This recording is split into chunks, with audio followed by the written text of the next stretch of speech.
আসসালামু আলাইকুম। আমি আজকে রান্না করব মোচার ঘন্ট। প্রথমেই মোচাটাকে ভালোভাবে ছাড়িয়ে পরিষ্কার করে নেব।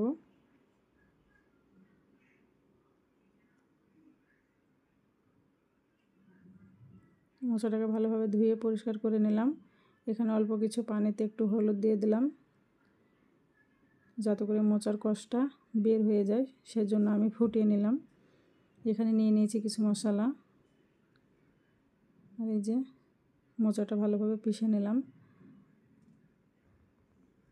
আমার মশলাটা কষানো হয়ে গেলে ওর উপরে দিয়ে দিলাম জিরে বাটা, আরও একটু ভালোভাবে কষিয়ে নেব।